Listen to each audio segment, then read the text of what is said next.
Bonjour les Weekly. Aujourd'hui on va parler des figurines Star Wars.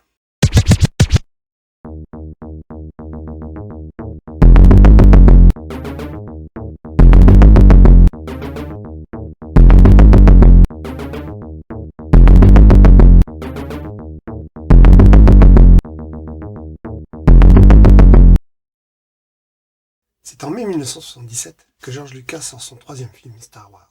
Mais pour finir ce film, il lui manquait du budget. Pour la scène de la cantina, avec toutes les créatures qu'on y voit, entre autres. George Lucas réussit à négocier avec la Fox une baisse de son salaire de réalisateur de 500 000 $ à 150 000 $, avec en contrepartie une rallonge pour son film. Mais surtout, il obtient les droits du merchandising et sur les suites éventuelles du film, que la Fox n'espérait pas grand-chose. Jackpot. C'est Kenner qui contacta la Fox pour fabriquer les jouets. Ayant entendu parler du film dès mars 1977, la Fox leur a indiqué même qu'une série Star Wars pourrait voir le jour, ce qui prolongerait la vente des jouets, tout comme ils ont fait avec la planète des singes. Lucas, récupérant le bébé, souhaite lancer une grande gamme de jouets, ce qui n'était pas gagné car jusqu'ici, aucun film ne faisait recette dans la vente de jouets. Mais Star Wars était conçu comme un film Disney. Pas de sang, un minimum de violence, avec de la magie, une princesse, et s'adressant à un public de 12-14 ans. Le projet se lance, avec une première figurine thèse, celle du héros Luke Skywalker.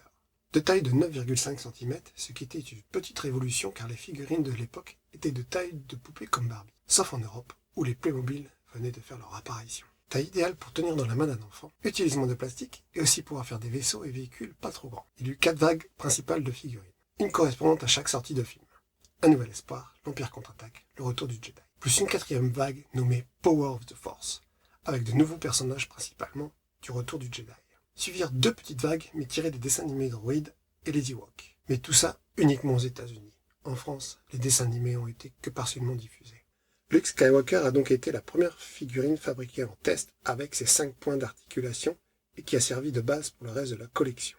Petite originalité mais pas des moindres, une échelle des personnages est plus ou moins respectée. La figurine de Chewbacca est bien plus grande que celle de Luke, ce qui n'est pas le cas par exemple avec les figurines G.I. Joe. Luc Fermier a été fabriqué de 1977 jusqu'en 1985, avec toujours indiqué au dos 1977, car réutilisant le même moule. On peut voir des différences de couleurs surtout au niveau des cheveux. Luc blond, Luc châtain, Luc brun. Le fabricant n'avait certainement plus de peinture jaune à un moment donné, ou c'était une usine différente entre Hong Kong ou Taïwan. Il faut savoir que les figurines sont sorties en premier aux États-Unis dans la douleur, car le temps de fabrication empêcha de les rendre disponibles à la sortie du premier film. Le marchand de jouets vendait alors un pack d'emballage appelé Early Bird Set, des personnages principaux qui servaient de preuve d'achat pour que les enfants reçoivent leurs figurines par voie postale. 4 figurines, celle de Luke, avec un sabre télescopique en 2 parties, Léa, Chewbacca et R2-D2, plus un présentoir en carton. Début 1978, et c'était 8 mois à attendre. À l'époque, il n'était pas possible de revoir le film. Même si le film restait beaucoup plus longtemps à l'affiche qu'aujourd'hui, pas de cassette vidéo, DVD, Blu-ray, ni Internet pour le revoir en ligne limitée. Et une diffusion à la télé serait que des années plus tard. Le seul moyen de ramener un souvenir du film et recréer les scènes, c'est d'acheter les jouets. Comment se compose cette collection de figurines? 3 personnages principaux, Luke, Han Solo et Leia, sont décuplés en plusieurs figurines, selon leurs vêtements portés dans les différents films. Tiens, mais pour la princesse Leia, il manque un costume.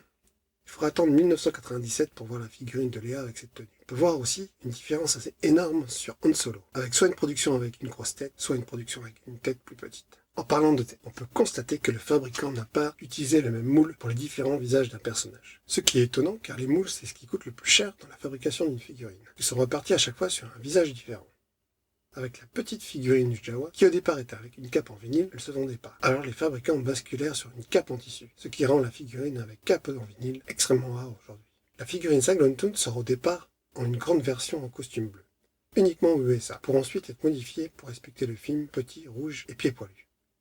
Boba Fett a également subi une première version avec un lance-roquette projetant un missile, mais vite modifié à cause d'accidents sur un jouet de la série Galactica. Pourtant, de nos jours, des jouets lançant des projectiles et choses courantes.